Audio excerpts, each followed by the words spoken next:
नमस्कार साथियों ये क्लास 10th के हिस्ट्री के सेकंड चैप्टर की वीडियो है और आज हम नया चैप्टर शुरू करने वाले हैं। चैप्टर का नाम है नेशनलिज्म इन इंडिया, यानी भारत में राष्ट्रवाद। तो इससे पहले जो चैप्टर था नेशनलिज्म इन यूरोप, उसको हमने पूरा कर लिया है। लगभग 12 से 15 वीडियोज़ हैं उसकी, और उन वीडियोज़ के साथ वो चैप्टर कंप्लीट हो चुका है। तो उस चैप्टर को पढ़ने के बाद में हमें थोड़ी सी एक सेंस मिल जाती है कि नेशनलिज्म का कॉन्सेप्ट किस तरीके से इमर्ज करता है। तो हमने देखा था यूरोप के संदर्भ में, यूरोप के कॉन्टेक्स्ट में हमने एक चीज़ ये देखी थी कि यूरोप के अंदर जो मॉडर्न नेशनलिज्म आया था वो उसमें कहीं ना कहीं नेशन स्टेट का इमरजेंस इम्पोर्टेंट रोल प्ले करता है। इसके साथ साथ वहाँ के जो लोग थे, उन लोगों की जो अंडरस्टैंडिंग थी, उस अंडरस्टैंडिंग में भी बदलाव होना शुरू हो जाता है और वो लोग अपनी एक कॉमन आइडेंटिटी बनाने की कोशिश करते हैं। ठीक है। और इसी के चलते उन लोगों के मन में अपने नेशन के प्रति एक तरीके से लगाव का जो भाव है वो पैदा होना शुरू हो जाता है। और इन सारी चीज़ों को और ज़्यादा प्रमोट करने के लिए, और ज़्यादा स्प्रेड करने के लिए उस समय में जो नए सिंबल्स का यूज़ किया गया था, ठीक है, नए सॉन्ग्स का यूज़ किया गया था, नए नए जो थॉट्स आ रहे थे, तो इन थॉट्स, इन सिंबल्स के बदौलत लोगों के मन में नेशनलिज्म की जो आइडियोलॉजी है वो और ज़्यादा अपनी गहरी जड़ें जमा लेती है। और इसी के चलते जो सोसाइटी है, उस सोसाइटी को फिर से रीडिफाइन भी किया गया था। तो यूरोप के कॉन्टेक्स्ट में अगर देखें तो ज़्यादातर जो आइडियोलॉजी है नेशनलिज्म की, उसको स्प्रेड आउट करने में इन नेशन स्टेट का, कॉमन आइडेंटिटी का, और जो नेशनल सिंबल्स हैं, ठीक है, इनका इम्पोर्टेंट रोल रहता है। आज हम लोग देखने वाले हैं कि आज हम लोग इंडिया के कॉन्टेक्स्ट में बात करने वाले हैं कि हमारे देश में ये आइडियोलॉजी किस तरह फैलना शुरू होती है। तो साथियों, क्लास 10th का ये चैप्टर सेकंड है। उस सेकंड चैप्टर की ये फर्स्ट वीडियो है।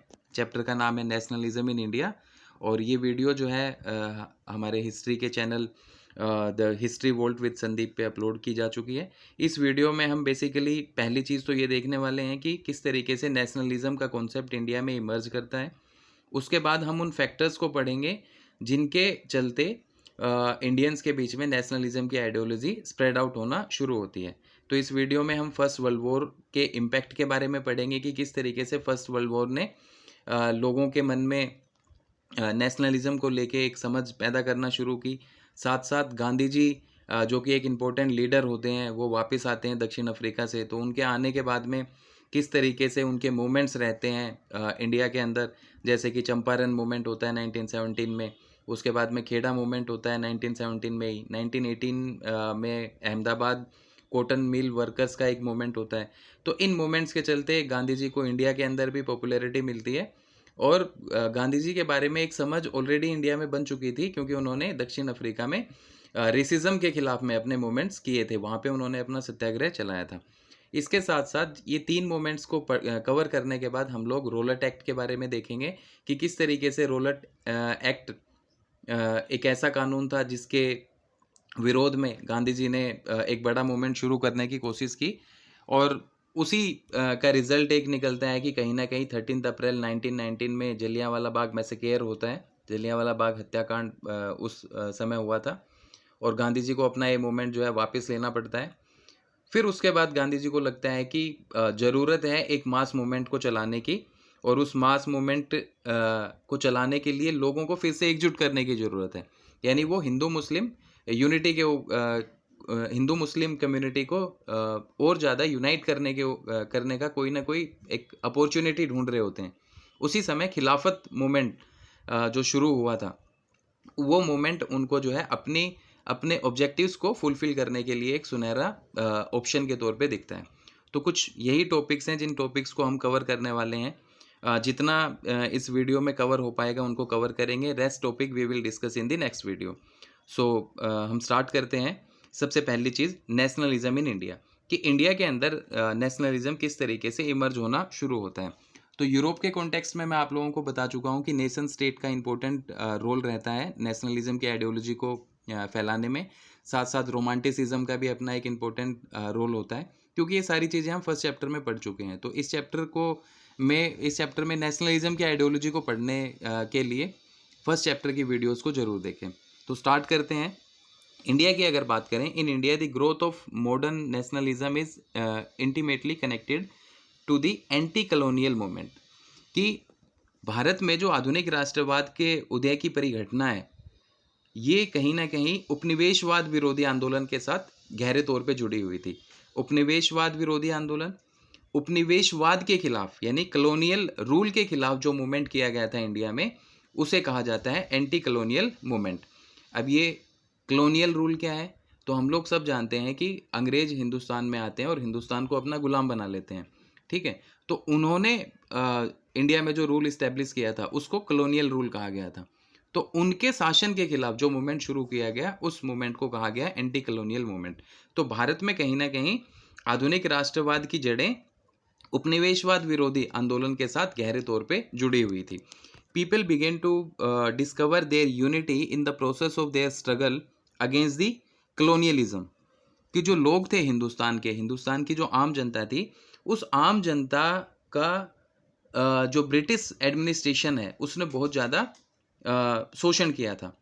तो इस शोषण के खिलाफ लोगों ने स्ट्रगल करना शुरू किया, चाहे वो पीजेंट कम्युनिटी हो या फिर ट्रेडर्स की हो या फिर मर्चेंट्स की हो या फिर ट्राइबल पीपल हो, ठीक है, या इंडिया के लोकल रूलर्स हो। तो इन लोगों ने अपने इनके साथ जो शोषण हो रहा था, उस शोषण के खिलाफ इन्होंने संघर्ष करना शुरू किया। तो हिंदुस्तान के अंदर लोगों को आपसी एकता के सूत्र में बांधने का काम उस स्ट्रगल ने किया था, जो स्ट्रगल कॉलोनियल रूल के खिलाफ हमारे लोगों ने शुरू किया था।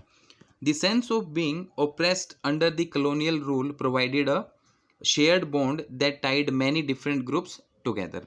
तो ये जो संघर्ष था, इस संघर्ष के चलते ही, यानी ये जो उत्पीड़न और दमन का एक साझा भाव था, इसने हिंदुस्तान के डिफरेंट ग्रुप्स को एक दूसरे के साथ एक बॉन्ड में बांध दिया और लोगों के बीच में कहीं ना कहीं यूनिटी इस्टेब्लिश होना शुरू हो जाती है।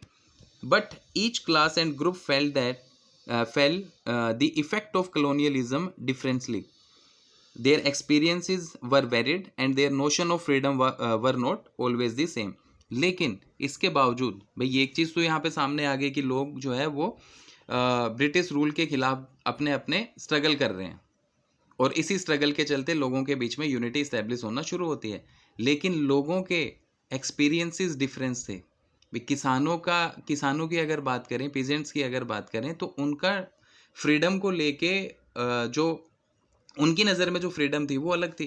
क्योंकि किसानों को क्या चाहिए था? उन्हें ये चाहिए था कि भाई उनके पास ज़मीन हो, वो खेती करें और अच्छे दाम पे उस ज़मीन उनके अनाज को खरीद लिया जाए और उनके साथ किसी प्रकार का कोई कॉन्ट्रैक्ट अंग्रेज ना करें। उनके लिए कोई ऐसी पॉलिसी अंग्रेज ना लेके आए जिससे उन्हें जो है और ज़्यादा नुकसान झेलना पड़े, या फिर उनको लगान जो रेवेन्यू टैक्स है वो कम पे करना पड़े, ठीक है। तो इस तरीके से उनकी नज़र में फ्रीडम अलग चीज़ है। ऐसे ही जो ट्रेडर्स और मर्चेंट हैं, उनकी नज़र में फ्रीडम अलग चीज़ थी। ट्राइबल पीपल जो जनजातीय लोग थे या जंगलों में रहने वाले लोग थे, पहाड़ी इलाकों में रहने वाले लोग थे, उनके लिए फ्रीडम का डेफिनेशन अलग था। तो लोग स्ट्रगल तो कर रहे हैं ब्रिटिश रूल के खिलाफ, लेकिन उन लोगों का जो ऑब्जेक्टिव है, जो एम है, वो अलग है। हर लोगों को अलग अलग तरीके की रियायतें और छूटें चाहिए थी। इसके पीछे कारण क्या है? क्योंकि उनकी समस्याएं अलग अलग थी। तो इसी के चलते उनकी नज़र में स्वतंत्रता की परिभाषा भी अलग थी। तो यही चीज़ कही गई है कि हर वर्ग और समूह पर उपनिवेशवाद का असर एक जैसा नहीं था। उनके अनुभव अलग थे और उनके स्वतंत्रता के मायने भी अलग थे। तो अलग अलग होने के चलते अब हमें एक ऐसी पर्सनैलिटी चाहिए, एक ऐसी पावर चाहिए, ठीक है, जो इन सारे के सारे लोगों को एकजुट कर सके और इनको जो है अंग्रेजों के खिलाफ तैयार कर सके। तो वो एक जिम्मेदारी लेते हैं Mahatma Gandhi ji. The Congress under Mahatma Gandhi tried to forge these groups together with in one movement. Congress ने इन सारे के सारे ग्रुप्स को इकट्ठा किया और एक विशाल आंदोलन, एक जो बड़ा मूवमेंट था, उस बड़े मूवमेंट को उन्होंने खड़ा किया, ठीक है। लेकिन इस सारे के सारे दौर में, इस सारे प्रोसेस में कौन लीडरशिप करता है? वो करते हैं महात्मा गांधी। तो महात्मा गांधी के नेतृत्व में कांग्रेस ने इन समूहों को इकट्ठा करने के लिए एक विशाल आंदोलन खड़ा करने की कोशिश की और जिसके चलते ये लोग यूनाइट हुए और यूनिटी के बाद में इन लोगों ने जो ब्रिटिश रूल है उसके खिलाफ अपना मूवमेंट शुरू किया था।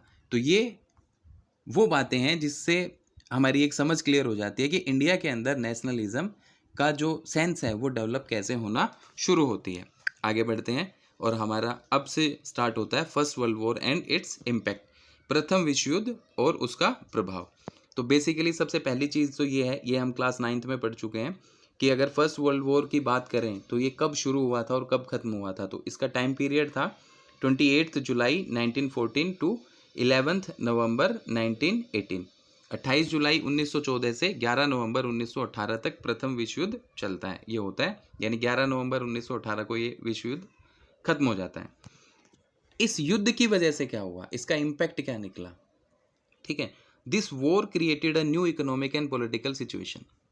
इस विश्व युद्ध ने एक नई आर्थिक और राजनीतिक स्थिति पैदा कर दी, ये सबसे पहला प्रभाव था। अब कैसे नई इकोनॉमिक और पॉलिटिकल सिचुएशन जो है वो क्रिएट होती है इस वॉर की वजह से, उसको देखते हैं। उसके कुछ पॉइंट्स मैंने लिखे हैं। पहली चीज, it led to a huge increase in defence expenditure, यानी जो डिफेंस एक्सपेंडिचर था उसमें बहुत बड़े पैमाने पे पैसा खर्च किया गया, यानी रक्षा व्यय में भारी इजाफा हुआ, ठीक है। क्यों? क्योंकि जब युद्ध होता है तो जाहिर सी बात है हथियार चाहिए, सोल्जर्स चाहिए, ठीक है, लोग चाहिए उस युद्ध को लड़ने के लिए। उनके लिए जो है खाने पीने की व्यवस्था करनी पड़ेगी, उनकी यूनिफॉर्म की व्यवस्था करनी पड़ेगी, बूट्स की व्यवस्था करनी पड़ेगी, वेपन्स चाहिए। तो इस सब के लिए क्या चाहिए, ये सारे के सारे बंदोबस्त करने के लिए पैसा चाहिए। तो हर एक देश जो इस विश्व युद्ध में शामिल हुआ था उन्होंने अपने डिफेंस में ज़रूरत से ज़्यादा पैसा खर्च करना शुरू कर दिया था, ठीक है। तो डिफेंस एक्सपेंडिचर जो है वो इंक्रीज होना शुरू हुआ। अब उन देशों के पास पैसा कहाँ से आया, तो ये पैसा लोन्स के तौर पे लिया गया था, ठीक है। ये जो डिफेंस एक्सपेंडिचर था, this was financed by war loans, युद्ध के नाम पे कर्जे लिए गए और उस कर्जे के पैसे से डिफेंस के सेक्टर में पैसा खर्च किया गया था। इसके अलावा हर देश ने क्या किया, अपने अपने लोगों के ऊपर टैक्सेस को इंक्रीज कर दिया। जो लोग थे उन लोगों के ऊपर पहले अगर मान लो 2% टैक्स था तो उसको बढ़ा के सीधा 10% कर दिया, तो टैक्सेस को इंक्रीज कर दिया गया। And second thing, this defence expenditure was financed by war loans, युद्ध के नाम पे कई सारे लोन्स लिए गए। अब लोन्स लिए गए हैं तो जाहिर सी बात है उनको रिपे भी करना पड़ेगा, ठीक है। तो पहली चीज़ ये है, इसने जो है कहीं ना कहीं हर देश की इकोनॉमिक कंडीशन को पहले से बदतर हालात में पहुंचा दिया था। इसके साथ साथ क्या किया गया, कस्टम ड्यूटीज़ वर रेज्ड, जो कस्टम ड्यूटीज़ हैं, सीमा शुल्क, उनको बढ़ा दिया गया।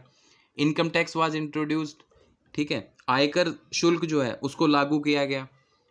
Through the war years prices were doubled between 1913 and 1918। युद्ध के दौरान के वर्षों की अगर हम बात करें, 1913 से 1918 की अगर हम बात करें, इस पूरे अवधि की, इस पूरे ड्यूरेशन की बात करें, तो हर वस्तु की कीमत लगभग 2 गुना डबल हो चुकी थी, ठीक है। अब जाहिर सी बात है, जब हर कमोडिटी का प्राइस डबल हो जाएगा तो आम लोगों को खरीदने में समस्या आएगी, लोग उसको खरीद नहीं पाएंगे। लोगों की इनकम इतनी है नहीं, क्योंकि गवर्नमेंट क्या कर रही है, ब्रिटिश एडमिनिस्ट्रेशन क्या कर रहा है, वो सारा का सारा डिफेंस के ऊपर खर्च करने की कोशिश कर रहा है। तो उनके पास में आम लोगों के लिए, आम लोगों को राहत मिल सके, इस चीज़ को लेके कोई पॉलिसीज़ है ही नहीं, और वक्त भी नहीं है कि ऐसी पॉलिसीज़ फ्रेम की जाएँ। बल्कि लोगों से ही इनकम टैक्स लिया जा रहा है, लोगों से ही कस्टम ड्यूटीज़ ली जा रही हैं, दूसरी तरफ लोगों को ही डबल प्राइस पे चीज़ें खरीदनी पड़ रही हैं। तो कहीं ना कहीं जो इकोनॉमिक सिचुएशन है, उस इकोनॉमिक कंडीशन जो है वो और ज़्यादा वर्स्ट होना शुरू हो गई थी। That leading to extreme hardship for common people. तो प्राइस जब बढ़ा, कस्टम ड्यूटीज़ को इम्पोज किया गया, इनकम टैक्स को इम्पोज किया गया, इस सब के चलते क्या हुआ कि जो कॉमन पीपल हैं उनकी ज़िंदगी में तमाम मुश्किलें आना शुरू हो गई थी। इसके साथ साथ हमारा जो रूरल एरियाज़ हैं, जो ग्रामीण इलाके हैं, उन इलाकों में एक अलग प्रोसेस चल रहा था। वो प्रोसेस क्या था, soldiers were supplied from the villages. आज के दौर में भी अगर हम देखें तो जो हमारी सेना में जवान होते हैं वो कहाँ से आते हैं, मोस्टली रूरल बैकग्राउंड से आते हैं, ग्रामीण इलाकों के से ही जो है सोल्जर्स ज़्यादातर हमारे आर्मी, नेवी, एयरफोर्स में रिक्रूट होते हैं। तो ये प्रक्रिया, ये प्रोसेस स्टार्टिंग से ही चला हुआ रहा है। तो soldiers were supplied from villages. उस दौर में भी जब फर्स्ट वर्ल्ड वॉर हो रहा था तो क्या किया गया कि जो रूरल एरियाज़ हैं वहाँ से ही सिपाहियों को रिक्रूट किया जा रहा था, ठीक है। And the force recruitment in rural areas cause the widespread anger, और लोगों को ग्रामीण इलाकों से जबरन सेना में भर्ती किया जा रहा था ताकि वो युद्ध लड़ने के लिए जा सकें। अब जबरदस्ती किसी से काम करवाया जाएगा तो क्या होगा, लोगों में गुस्सा होगा। इसी के चलते जो रूरल एरियाज हैं, उन रूरल एरियाज में जो ग्रामीण लोग हैं उनके मन में अंग्रेजी शासन के खिलाफ बहुत बड़े पैमाने पे व्यापक गुस्सा था, क्योंकि सिपाहियों को ग्रामीण इलाकों से जबरन भर्ती किया जा रहा था। ठीक है, और ये काम कौन कर रहा था, अंग्रेज करते थे। ठीक, the crops were failed in many parts of India, India के, भारत के, हिंदुस्तान के कई सारे जो हिस्से हैं, कई सारे इलाके हैं, उनमें क्या हुआ, फसलें खराब होना शुरू हो गई। Resulting in the acute shortage of food, इसके चलते क्या हुआ कि फूड शॉर्टेज हो गया, यानी खाद्य पदार्थों की भारी कमी हो गई हिंदुस्तान के अंदर। According to the census of 1921, 1921 की जनगणना के मुताबिक 12 to 13 million people perished as a result of famines and the epidemic, कि 1921 की जनगणना के मुताबिक अकाल और महामारी की वजह से, क्योंकि उसी समय क्या फैल गया था, फ्लू फैल गया था, तो लगभग 12 से 13 मिलियन जो लोग हैं वो मारे गए थे। लेकिन इसके बावजूद भी लोगों को एक उम्मीद थी। उम्मीद क्या थी कि जैसे ही फर्स्ट वर्ल्ड वॉर खत्म होगा तो उनकी मुसीबतें भी खत्म हो जाएंगी। लेकिन सही मायने में ऐसा नहीं होता है, क्योंकि वॉर खत्म हो गया 1918 में। उस वॉर की वजह से जो इकोनॉमिक और पॉलिटिकल कंडीशंस खराब हुई थी, अब उनको सुधारने में भी तो वक्त लगना था। लगभग 3 साल 11 माह 18 दिन जो लड़ाई लड़ी गई है, उसका इम्पैक्ट इतना ज़्यादा खराब था कि आने वाले 5 से 10 साल ज़रूरत थी, जिन 5 से 10 साल में अगर अच्छी पॉलिसीज़ फ्रेम की जाती तब लोग उससे उबर पाते। तो लोगों को ये लगता था कि जैसे ही युद्ध खत्म होगा उनकी समस्याएं खत्म हो जाएंगी, लेकिन वाकई में ऐसा नहीं हुआ। और इसी समय हिंदुस्तान के अंदर एक नया लीडर सामने आता है, ठीक है, और उस लीडर ने स्ट्रगल करने का एक नया तरीका लोगों के सामने पेश किया, और उस लीडर का नाम था महात्मा गांधी। तो आगे बढ़ते हैं और देखते हैं द आइडिया ऑफ सत्याग्रह, यानी सत्याग्रह का विचार। तो सबसे पहली चीज़ और सबसे इम्पोर्टेंट है, ये कई बार पूछा गया एग्जाम्स में, Mahatma Gandhi return to India in January 1915, जनवरी 1915 में महात्मा गांधी भारत लौटे।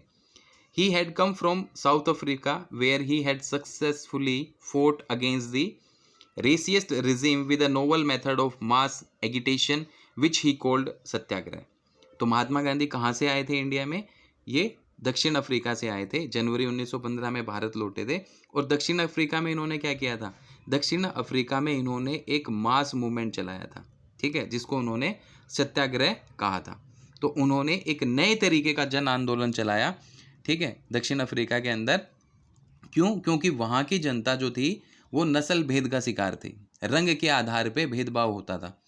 तो नस्ल भेदी जो सरकार थी, यानी वहाँ की जो दक्षिण अफ्रीका की गवर्नमेंट थी, जो स्किन के कलर के बेस पे डिस्क्रिमिनेशन करती थी, उस गवर्नमेंट के खिलाफ उन्होंने सक्सेसफुली अपना मूवमेंट शुरू किया था, और इस मास मूवमेंट को उन्होंने सत्याग्रह कहा था, ठीक है।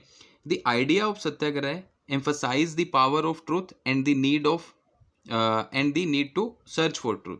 अब जो सत्याग्रह है, सत्याग्रह की अगर बात करें तो इसमें बेसिकली जो इसका की पॉइंट था वो ये था कि सत्य की शक्ति के ऊपर जोर दिया गया था, ठीक है, सत्य के लिए आग्रह किया गया था, साथ साथ सत्य की खोज के ऊपर जोर दिया गया था। तो उसी चीज़ को लिखा है कि जो सत्याग्रह का विचार है वो सच या सच्चाई की शक्ति के ऊपर जोर देता है, साथ साथ सच की खोज या सच को ढूंढने के ऊपर जोर देता है।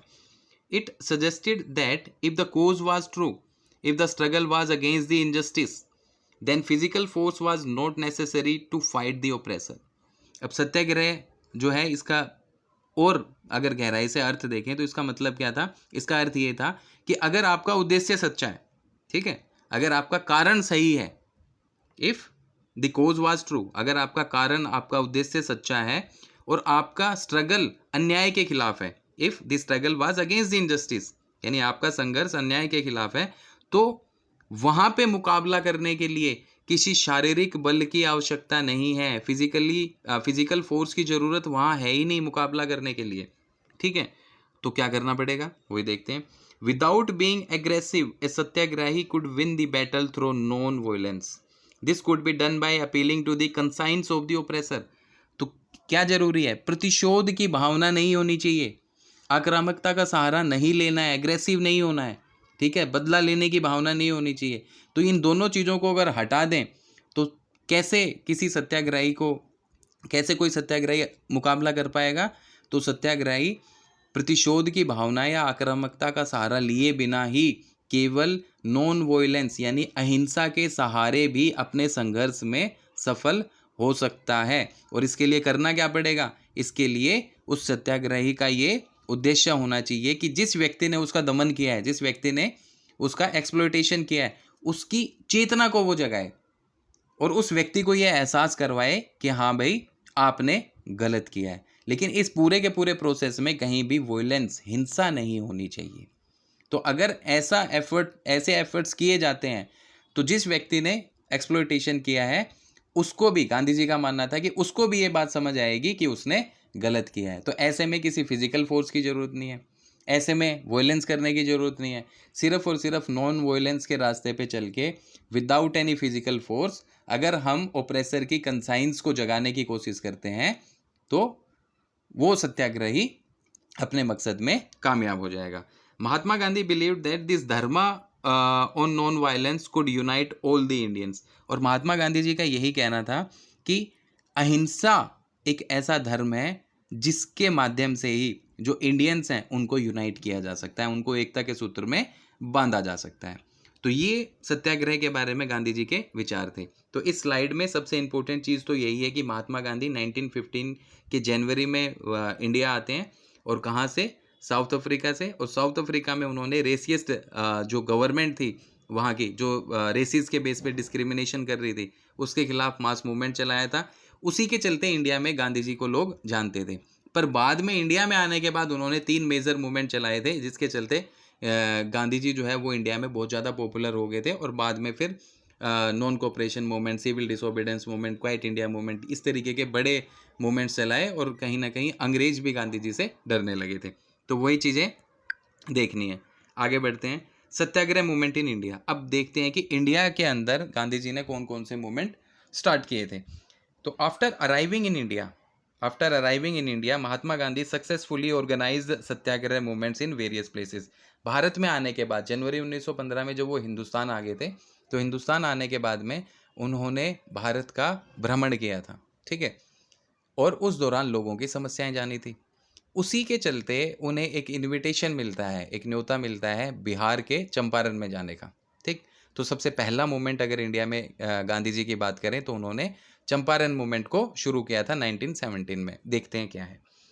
तो पहली चीज़ है Champaran movement, Champaran peasant movement. Champaran में जो आंदोलन चलाया था गांधी जी ने, ये किसानों की आवाज़ उठाने के लिए शुरू किया था। In 1917 he travel to Champaran in Bihar to inspire the peasants to struggle against the oppressive plantation system. 1917 में गांधी जी ने बिहार के चंपारण इलाके का दौरा किया और वहाँ पे जो बागान व्यवस्था थी, प्लांटेशन सिस्टम का मतलब है बागानी व्यवस्था, तो वहाँ जो दमनकारी बागान व्यवस्था थी उसके खिलाफ किसानों को संघर्ष करने के लिए प्रेरित किया। अब एक्चुअल में क्या कहानी थी कि इस इलाके के अंदर जो अंग्रेज कॉन्ट्रैक्टर थे, वो जो अंग्रेज ओनर्स, जो प्लांटेशन जितने भी थे, उन बागानों के जो ओनर थे वो अंग्रेज थे। तो वो क्या करते थे, किसानों के साथ में कॉन्ट्रैक्ट करते थे और कॉन्ट्रैक्ट करते थे नील की खेती करने के लिए, ठीक है। अब जिसके चलते जो भी किसान कॉन्ट्रैक्ट में बंध जाता था या कॉन्ट्रैक्ट साइन करता था अंग्रेजों के साथ में, उसको अपनी ज़मीन के तीसरे हिस्से के ऊपर नील की खेती करनी पड़ती थी, ठीक है। अगर 20 कट्टे कुल ज़मीन है तो 3/20वें हिस्से के ऊपर उसे नील की खेती करनी पड़ती थी। अब नील की फसल के साथ एक समस्या थी कि बार बार अगर नील की फसल आप एक ही ज़मीन के हिस्से के ऊपर करते रहोगे तो क्या होगा, उस ज़मीन की जो फर्टिलिटी पावर है वो ख़त्म होना शुरू हो जाएगी और ज़मीन जो है वो उपजाऊ हो जाएगी, बंजर हो जाएगी। तो स्टार्टिंग में तो नील का अच्छा प्रोडक्शन हुआ, लेकिन धीरे धीरे करके उस ज़मीन की जब फर्टिलिटी कम होनी शुरू हुई तो जो नील का प्रोडक्शन है वो भी गिरना शुरू हो गया। तो जो ओनर्स थे, जो ब्रिटिश ओनर्स थे, उनकी डिमांड को पीजेंट्स फुलफिल कर नहीं पाए। जिसके चलते किसान बहुत ज़्यादा परेशान थे। तो किसानों ने ये डिमांड की कि भाई ये जो कॉन्ट्रैक्ट फार्मिंग है नील को लेके, इसको ख़त्म किया जाए। पर जो अंग्रेज़ बागान मालिक हैं वो उनकी बात मान ही नहीं रहे थे। इसी के चलते गांधी जी ने बिहार के चंपारण इलाके का दौरा किया और वहाँ के पीजेंट्स को यूनाइट किया और इस प्लांटेशन सिस्टम के खिलाफ उन्होंने स्ट्रगल किया, और जिसके चलते किसानों और प्लांटेशन ओनर्स के बीच में कुछ मुद्दों के ऊपर सहमति बनती है और गांधी जी का ये मूवमेंट काफ़ी हद तक सक्सेसफुल होता है। इसके बाद नेक्स्ट मूवमेंट शुरू होता है खेड़ा में। खेड़ा पड़ता है गुजरात स्टेट में। Kheda peasant movement. After Champaran movement he organised a satyagraha to support the peasants of Kheda district of Gujarat. Gujarat के अंदर एक डिस्ट्रिक्ट है खेड़ा, वहाँ के किसान थे। उन किसानों को गांधी जी ने सपोर्ट किया था, क्योंकि यहाँ पे भी गांधी जी ने एक सत्याग्रह को ऑर्गेनाइज किया था, पर चंपारण के बाद। Affected by the crop failure and a plague epidemic, the peasants of Kheda could not pay the revenue and were demanding that revenue collection be relaxed. अब हो वहाँ पे क्या हुआ खेड़ा में, एक तो प्लेग की महामारी फैल गई, ठीक है। दूसरी तरफ जो फसलें थी वो खराब हो गई, तो फसल खराब हुई जिसके चलते एग्रीकल्चरल प्रोडक्शन अच्छा नहीं हुआ। साथ साथ प्लेग, चूहों के मरने से, चूहों से जो है ये बीमारी फैलती है, तो इसकी वजह से भी लोग इस महामारी की चपेट में आ रहे थे। तो ये दो कारण थे। इन दो कारणों के चलते जो खेड़ा डिस्ट्रिक्ट के पीजेंट्स थे वो रेवेन्यू पे नहीं कर पा रहे थे। वो इस हालात में नहीं थे, उनकी कंडीशन नहीं थी कि वो अंग्रेजी हुकूमत को लगान अदा कर पाएँ। तो वहाँ के पीजेंट्स ये चाहते थे कि भाई लगान की वसूली में ढील दी जाए या जो लगान है उसको माफ़ कर दिया जाए, पर अंग्रेज जो थे वो मानने को तैयार नहीं थे। तो इसी के चलते 1917 में चंपारण के मूवमेंट के बाद में गांधी जी ने गुजरात के खेड़ा ज़िले के किसानों की मदद के लिए ये सत्याग्रह मूवमेंट शुरू किया था। और यहाँ पे भी जो ब्रिटिश एडमिनिस्ट्रेशन है उसे गांधी जी की कई सारी शर्तों को मानना पड़ा, और पीजेंट्स और जो ब्रिटिश एडमिनिस्ट्रेशन है उनके बीच में सुलह होती है। तो ये सेकंड मूवमेंट था गांधी जी का इंडिया के अंदर। इन दोनों मूवमेंट्स के चलते गांधी जी जो है वो इंडिया में पॉपुलर होना शुरू हो जाते हैं। इसके बाद अगले ही साल 1918 में, ठीक है, on the next very year 1980, Gandhi ji जो है वो फिर से एक मूवमेंट को ऑर्गेनाइज करते हैं, और वो मूवमेंट शुरू करते हैं वो अहमदाबाद के अंदर। अहमदाबाद गुजरात स्टेट में ही पड़ता है। तो 1918 में क्या हुआ, in 1918 Mahatma Gandhi went to Ahmedabad to organise a satyagraha movement amongst the cotton mill worker.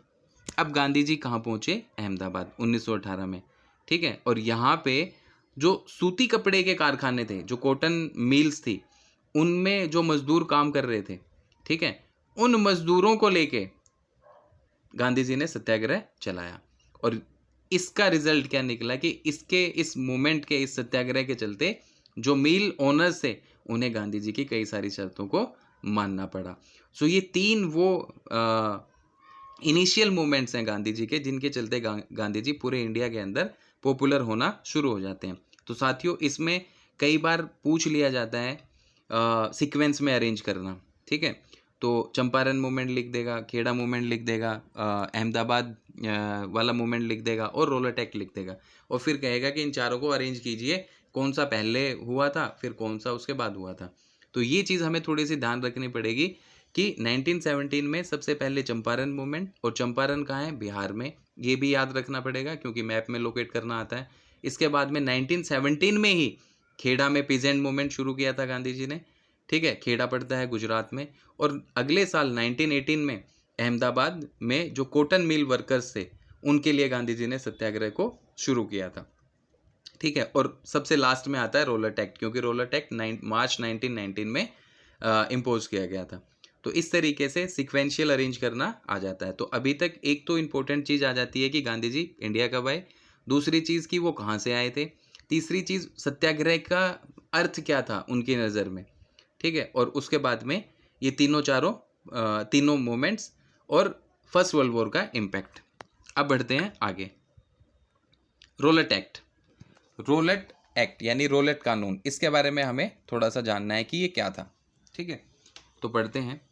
This act had been hardly pass through the imperial legislative council despite the united opposition of Indian members. तो जो imperial legislative council थी उसने जल्दबाजी में इस कानून को, कौन से कानून को, रोलेट एक्ट को, ठीक है, पास किया था या पारित किया था, जबकि जो भारतीय सदस्य थे वो इस कानून का भारी विरोध कर रहे थे। तो भारतीय सदस्यों के भारी विरोध के बावजूद इस रोलेट एक्ट को इंपीरियल लेजिस्लेटिव काउंसिल ने जल्दबाजी में पारित कर दिया।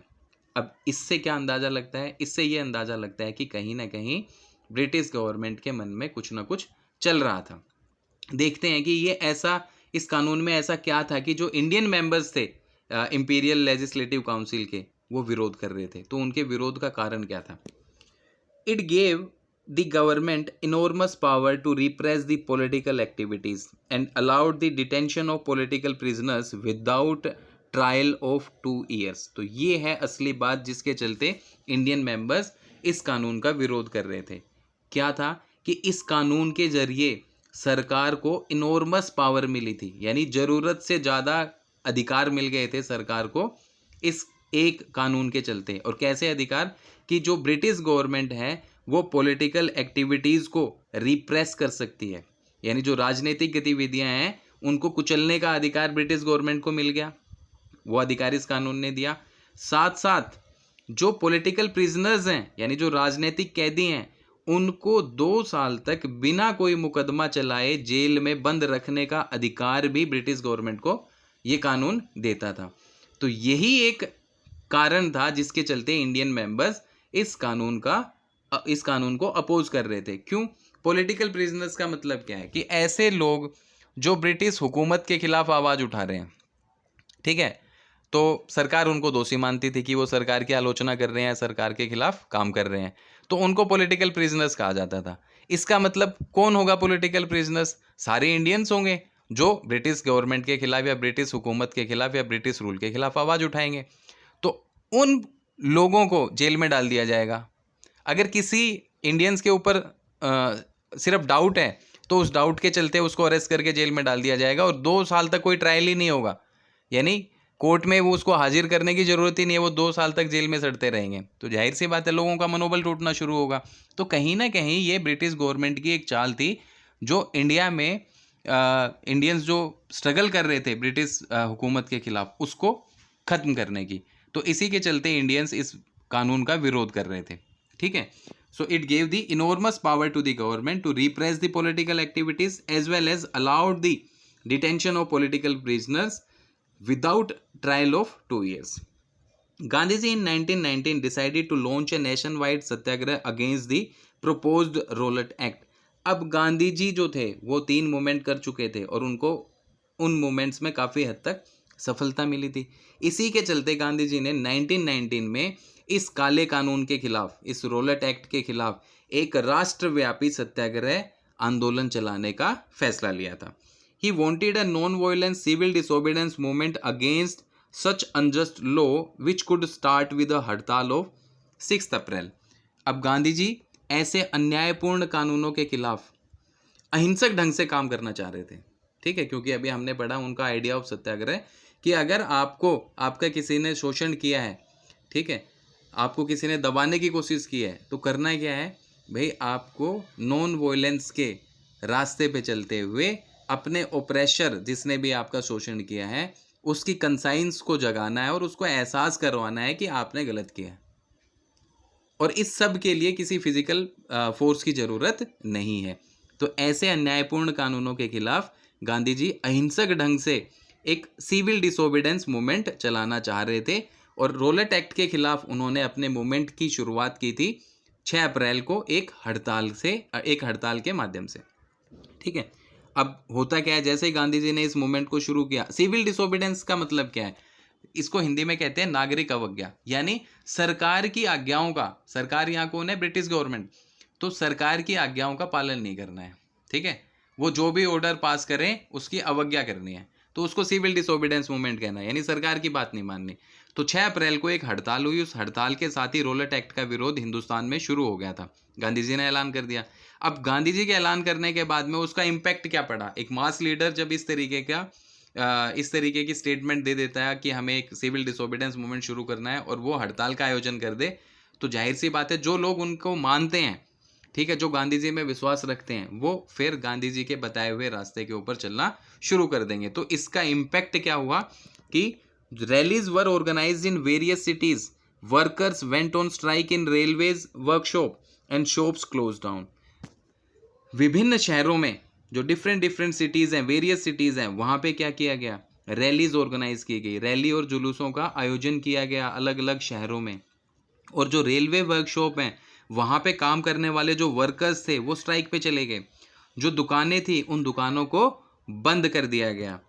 Alarmed by popular upsurge and scared that the lines of communication such as the railways and telegraph would be disrupted, the British administration decided to clamp down on nationalists. अब जैसे ही हिंदुस्तान के तमाम इलाकों के अंदर रैलीज को ऑर्गेनाइज किया जाना शुरू हुआ, वर्कशॉप्स जो हैं वो उनको बंद कर दी गई, वर्कर्स स्ट्राइक पे चले गए, शॉप्स को बंद कर दिया गया, तो इससे ब्रिटिश गवर्नमेंट को डर सताने लगा। ठीक है, वो बहुत ज़्यादा डर गए और उनके अंदर डर किस बात का था कि अगर लोग इसी तरीके से गांधी जी की बात मानते हुए इस मूवमेंट को कंटिन्यू करते रहेंगे तो क्या होगा, हो सकता है वो रेलवे और टेलीग्राफ जैसी जो कम्युनिकेशन सिस्टम है अंग्रेज़ों का उसको भी ख़त्म कर दें। यानी संचार की जो सुविधाएं हैं उन सुविधाओं को भी लोग भंग ना कर दें, इस बात की आशंका, इस बात का डर अंग्रेज़ों के अंदर पैदा होना शुरू हो गया। तब अंग्रेज़ों ने ये फैसला लिया कि ये जो नेशनलिस्ट हैं इन नेशनलिस्ट को क्लैम्प डाउन करना पड़ेगा, यानी इनका दमन करना पड़ेगा, इनको रोकना पड़ेगा ताकि ये मूवमेंट जल्द से जल्द खत्म हो और जो ब्रिटिश एडमिनिस्ट्रेशन है वो फिर से पहले की तरह काम करता रहे। तो 1919 मार्च 1919 में रोलट कानून आया था। इस कानून का भारतीय लोगों ने इंपीरियल लेजिस्लेटिव काउंसिल में भारी विरोध किया था, पर उसके बावजूद अंग्रेज़ों ने इस कानून को लागू कर दिया। अब इस कानून में था क्या कि जितने राजनीतिक कैदी हैं, जो पॉलिटिकल प्रिजनर्स हैं, उनको शक के आधार पे, डाउट के बेस पे जेल में डाल दिया जाएगा और 2 साल तक किसी भी ट्रायल की ज़रूरत नहीं पड़ेगी। यानी 2 साल तक बिना किसी ट्रायल के ये लोग जेल में पड़े रहेंगे। और साथ साथ जो पॉलिटिकल एक्टिविटीज़ हैं उन पॉलिटिकल एक्टिविटीज़ को भी रिप्रेस कर दिया जाएगा। इस कानून का एकमात्र मकसद यही था और सर सिडनी रोलेट ने इस कानून को बनाया था। इसी के चलते इस कानून को रोलेट एक्ट के नाम से जाना जाता है। इस कानून को भारतीयों ने काला कानून भी कहा था। ठीक है, और इसे बिना अपील, बिना दलील और बिना वकील का कानून भी कहा जाता है, क्योंकि इसमें जेल में कैदी को डालने के बाद में कोई कानूनी सहायता मिलती ही नहीं है। उसको अपने मुकदमे के लिए वकील करने की ज़रूरत ही नहीं है, क्योंकि मुकदमे के लिए तो 2 साल तक इंतज़ार करना पड़ेगा। सो यही कारण था कि इंडियंस जो है इसका विरोध कर रहे थे और महात्मा गांधी जी ने 6 अप्रैल के साथ ही एक सिविल डिसोबीडियंस मूवमेंट शुरू कर दिया था इस कानून के खिलाफ, जिसका इम्पैक्ट क्या हुआ कि डिफरेंट सिटीज़ के अंदर रैलीज ऑर्गेनाइज की गई, साथ साथ रेलवे वर्कशॉप में काम करने वाले वर्कर्स स्ट्राइक पे चले गए, शॉप्स को क्लोज कर दिया गया और इसी के चलते जो ब्रिटिश एडमिनिस्ट्रेशन है उसके मन में फियर पैदा होना शुरू हो गया कि ये लोग जो है कहीं ना कहीं जो कम्युनिकेशन लाइंस हैं उनको भी डिसरप्ट कर देंगे, तो अब हमें इन नेशनलिस्ट को क्लैम्प डाउन करना पड़ेगा। ठीक है, आगे बढ़ते हैं। Local leaders were picked up from Amritsar and Mahatma Gandhi was board from entering Delhi. अब गांधी जी जो है वो दिल्ली की तरफ चल पड़े थे। ठीक है, तो गांधी जी की दिल्ली में एंट्री बैन कर दी गई, उनको प्रवेश करने पे पाबंदी लगा दी गई। साथ साथ अमृतसर के अंदर डॉक्टर सैफुद्दीन किचलू जो कि वहाँ के लोकल लीडर थे, तो अमृतसर में बहुत सारे लोकल लीडर्स को डिटेन कर लिया गया, उनको पकड़ लिया गया। तो अंग्रेजी पुलिस जो है उसने अमृतसर के बहुत सारे स्थानीय नेताओं को हिरासत में ले लिया। साथ साथ गांधी जी के दिल्ली में प्रवेश करने के ऊपर पाबंदी लगा दी गई। On 10th April, the police in Amritsar fired upon a peaceful procession, provoking widespread attacks on banks, post office and railway station. 10 अप्रैल 1919 को क्या होता है? 10 अप्रैल 1919 को पुलिस ने अमृतसर में एक शांतिपूर्ण जुलूस के ऊपर गोलियां चला दी। यानी लोग जो हैं वो शांतिपूर्ण तरीके से अपना जुलूस निकाल रहे थे। उसी जुलूस के ऊपर जो ब्रिटिश पुलिस है उसने फायरिंग कर दी। ये 10 अप्रैल 1919 की बात है। ये गोली चलने के बाद में लोगों ने क्या किया, लोग गुस्से में आए, क्योंकि जाहिर सी बात है अब सामने से गोलियां चलेंगी तो फूलों से स्वागत तो हो नहीं सकता। तो लोगों का जो गुस्सा था वो गुस्सा निकलता है बैंकों के ऊपर, पोस्ट ऑफिसेस के ऊपर, रेलवे स्टेशंस के ऊपर। लोगों ने जम के रेलवे स्टेशंस, बैंक्स और पोस्ट ऑफिस के ऊपर हमले करने शुरू कर दिए। यानी अब जो व्यवस्था थी उस व्यवस्था को बिगाड़ने वाले ही कहीं ना कहीं अंग्रेजी हुकूमत थी। ठीक है, martial law was imposed and General Dyer took command. अब इसके चलते, इस प्रोसेशन के चलते अमृतसर के अंदर क्या किया गया, मार्शल लॉ लागू कर दिया गया। मार्शल लॉ मतलब एक तरीके से धारा 144 कि 2 या 4 से ज़्यादा लोग एक जगह इकट्ठा नहीं हो सकते। तो जब इस तरीके का लॉ लागू कर दिया जाएगा तो जाहिर सी बात है जुलूस या रैलीज निकालने की अनुमति नहीं होगी वहाँ पे। और आप जो है अगर कानून लागू हो गया है उसके बाद आप रैलियाँ जुलूस करते हैं तो आप दोषी पाए जाएंगे। तो ऐसे में आपको इजीली अरेस्ट करके या डिटेन किया जा सकता है। तो अमृतसर में मार्शल लॉ लागू कर दिया गया और इस पूरे के पूरे प्रोसेस के लिए जो हेड था वो बनाया गया जनरल डायर को। यानी जनरल डायर ने इस सारे के सारे जो स्ट्रगल कर रहे थे, जो मूवमेंट चला रहे थे इंडियंस, उसको खत्म करने की जिम्मेदारी ले ली। So general Dyer took the command and martial law was imposed in Amritsar. While the roller satyagraha had been a widespread movement, it was still limited mostly to the cities and towns.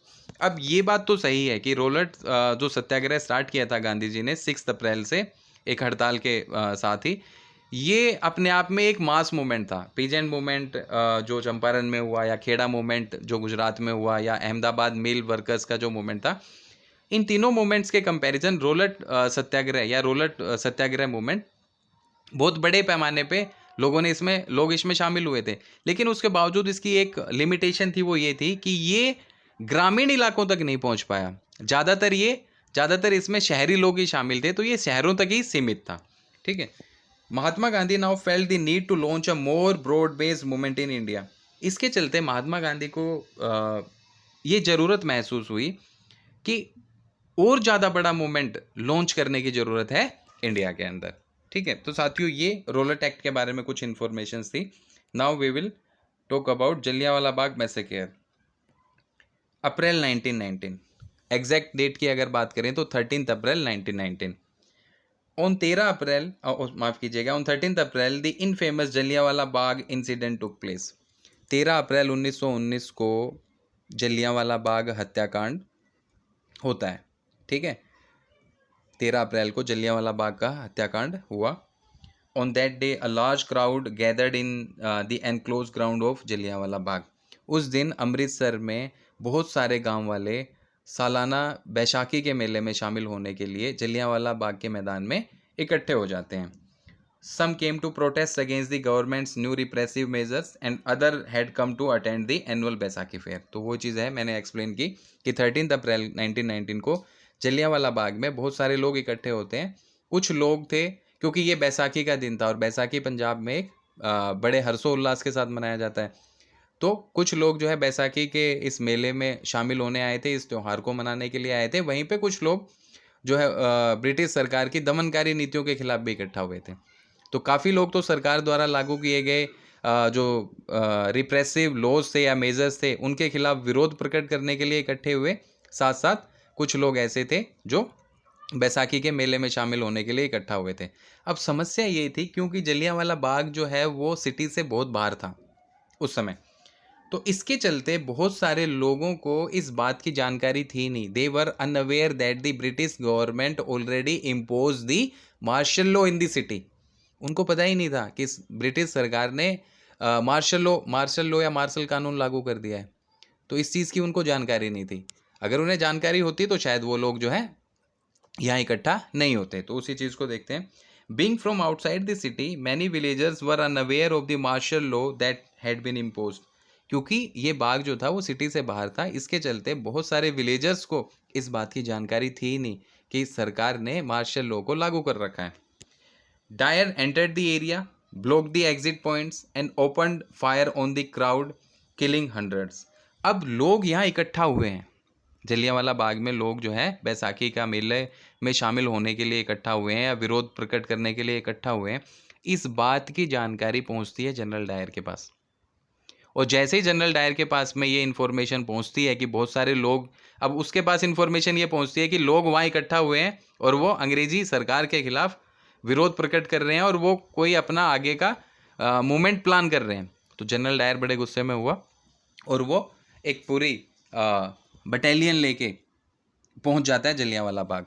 तो general Dyer हथियारबंद सैनिकों के साथ वहां पहुंचता है और जाते ही उसने क्या किया, इस बाग से बाहर निकलने के जितने एग्जिट पॉइंट्स थे उन सारे के सारे एग्जिट पॉइंट को सील कर दिया, यानी मैदान से बाहर निकलने के सारे रास्तों को बंद कर दिया। और उसके बाद ये क्या करता है, उसके बाद ये अपने सिपाहियों को ऑर्डर देता है गोलियां चलाइए, ठीक है। और इसके बाद उसके सिपाहियों ने भीड़ पे अंधाधुंध गोलियां चलाना शुरू कर दी। अब साथियों जाहिर सी बात है, मेला है तो मेले में बुजुर्ग भी शामिल होते हैं, महिलाएं भी शामिल होती हैं, बच्चे भी शामिल होते हैं। तो इन सिपाहियों ने कुछ नहीं देखा, बस बंदूकें चलती रही और गोलियां लोगों को लगती रही। जैसे ही ये गोलियां चलनी शुरू हुई तो लोगों में एक तरीके से भगदड़ मच गई और लोग जो है अपनी अपनी जान बचाने के लिए इधर उधर भागने लगे। अब इसकी जो चार दीवारी थी, बाउंड्री वॉल थी, वो बहुत ज़्यादा ऊंची थी तो उसे क्रॉस किया नहीं जा सकता था। तो कहते हैं कि इस बाग के अंदर कुछ कुएं थे, लोग अपनी जान बचाने के लिए उन कुओं में कूद जाते हैं। तो इस भगदड़ में बहुत सारे लोग मारे जाते हैं, साथ साथ बहुत सारे लोग एक दूसरे के पैरों के नीचे कुचल के मारे जाते हैं। अब जब इस पूरे हत्याकांड की खबर हिंदुस्तान के तमाम इलाकों में फैलना शुरू होती है तो लोग जो है बहुत ज़्यादा गुस्से में आ जाते हैं, ठीक है। लेकिन कहते हैं कि बाद में जब इस मैसेकेयर को लेके इंक्वायरी बैठी और उसमें जनरल डायर से जब पूछा गया कि उसने ऐसा क्यों किया, तो उसने बताया, तो क्या बताया, his object as he declare later was to produce a moral effect to create in the minds of satyagrahi a feeling of terror and awe. तो उसने बाद में बताया कि वो सत्याग्रहियों के जहन में दहशत पैदा करना चाहता था, वो विस्मय का भाव पैदा करना चाहता था, ताकि सत्याग्रहियों के मन में एक नैतिक मोरल इफेक्ट, एक नैतिक प्रभाव उत्पन्न हो पाए और वो अंग्रेजी सरकार से डरें, उनके खिलाफ आवाज़ ना उठाएं। तो उसने कहा मैं तो अपनी ड्यूटी कर रहा था, मैं अंग्रेजी सरकार का एक वफादार सिपाही था और मैंने अपनी ड्यूटी को निभाया कि मुझे इस मूवमेंट को ख़त्म करना है। So my motto was to produce a moral effect, nothing else. उसने कहा सिर्फ और सिर्फ एक नैतिक प्रभाव पैदा करना था और वो नैतिक प्रभाव पैदा करने के लिए दहशत का माहौल ज़रूरी था, लोगों को चकित करना भी ज़रूरी था कि अंग्रेज़ी सरकार ऐसा भी कर सकती है। तो इस तरीके का उस महानुभाव का जवाब था। बाद में सरदार उधम सिंह इस हत्याकांड का बदला लेते हैं। तो जैसे ही as the news of Jallianwala Bagh spread, crowds took to the street in many north Indian towns. जैसे जैसे जलियांवाला बाग की खबर फैली, उत्तर भारत के बहुत सारे शहरों में लोग सड़कों पे उतरने लगे। These were strikes, clashes with the police and attack on the government buildings. हड़तालें होने लगी, लोग पुलिस के साथ आमना सामना करने लगे, मोर्चा लेने लगे और जो सरकारी इमारतें थी, द गवर्नमेंट बिल्डिंग्स थी, उनके ऊपर भी अटैक्स किए गए थे। The government responded with brutal repression seeking to humiliate and terrorise people. तो सरकार ने इन कार्रवाइयों का भी जवाब दिया।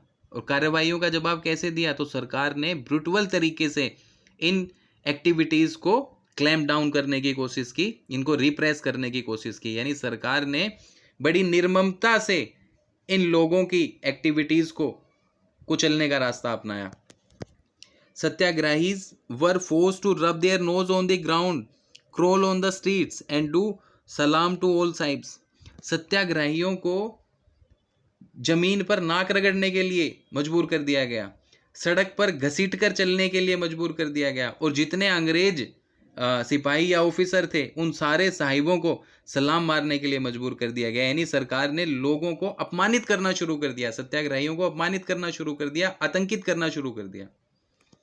Peoples were flogged and villages around Gujranwala in Punjab were bombed. लोगों को कोड़े मारे गए, फ्लोग्ड ऑफ, पीपल्स वर फ्लोग्ड, लोगों को कोड़े मारे गए। और जो गांव थे जिसमें खास तौर से गुजरावाला, ठीक है, जो कि अभी एट प्रेजेंट पाकिस्तान के पंजाब प्रांत में, वहाँ पे बम बरसाए गए थे। Seeing violence spread, Mahatma Gandhi called off the movement. Mahatma Gandhi ने जैसे ही देखा कि हिंसा बड़े पैमाने पे फैलती जा रही है, महात्मा गांधी ने अपना रूरल सत्याग्रह वापस ले लिया। तो ये एक बड़ी चीज़ थी जो हमारे सामने आती है कि इस कानून के विरोध के चलते बहुत सारे लोकल लीडर्स को अमृतसर से अरेस्ट किया गया। लोग अपने लीडर्स के अरेस्ट के खिलाफ शांतिपूर्ण तरीके से रैलियां कर रहे थे, जुलूस निकाल रहे थे, उनके ऊपर गोलियां चला के लोगों को प्रोवोक किया गया। और उसके बाद में 13 अप्रैल 1919 को जलियांवाला बाग में जनरल डायर ने जो किया वो किसी भी तरीके से एक अच्छा कदम था ही नहीं, क्योंकि वहाँ पे ब्रिटिश गवर्नमेंट ने निर्ममता का परिचय दिया और इस गोलाबारी में हजारों लोग मारे गए और घायल हुए। और बाद में जब लोगों ने इसका रिएक्शन दिया तो उस रिएक्शन के खिलाफ भी ब्रिटिश गवर्नमेंट का रिएक्शन इतना खराब था कि लोगों को कोड़े मारे गए, सत्याग्रहियों को ज़बरदस्ती सलाम करने के लिए मजबूर किया गया, उनको नाक रगड़ने पे मजबूर कर दिया गया, उनको घसीटते हुए, अपने आप को घसीटते हुए गलियों में चलना था। इस तरीके से निर्ममता का सहारा लेते हुए ब्रिटिश गवर्नमेंट ने इस पूरे के पूरे इंडियंस के मूवमेंट को क्लैम्प डाउन कर दिया। इसी के चलते महात्मा गांधी, जो कि अहिंसा के पुजारी थे, उन्होंने स्पष्ट तौर पे हिंसा फैलती हुई देख के इस मूवमेंट को वापस ले लिया। तो साथियों, आज के लिए इतना ही। नेक्स्ट वीडियो में हम लोग खिलाफत मूवमेंट के बारे में और नॉन कोऑपरेशन मूवमेंट के बारे में पढ़ेंगे। आशा करता हूँ वीडियो आपको पसंद आई होगी। अगर आपको वीडियो पसंद आई है तो प्लीज़ लाइक करें, शेयर करें और मेरे channel the history volt with Sandeep को सब्सक्राइब करें, ताकि और वीडियोस आपको जल्द से जल्द मिलती रहें। इसके अलावा क्लास 9th के 2 चैप्टर्स की वीडियो ऑलरेडी अपलोडेड है। क्लास 10th का एक कंप्लीट चैप्टर ऑलरेडी चैनल पे अपलोडेड है। 11th का एक चैप्टर अपलोड हो चुका है। क्लास 12th का फर्स्ट चैप्टर अपलोड हो चुका है। तो बाकी क्लासेस के चैप्टर्स भी जल्द से जल्द अपलोड होने वाले हैं। तो आज के लिए इतना ही। Thank you.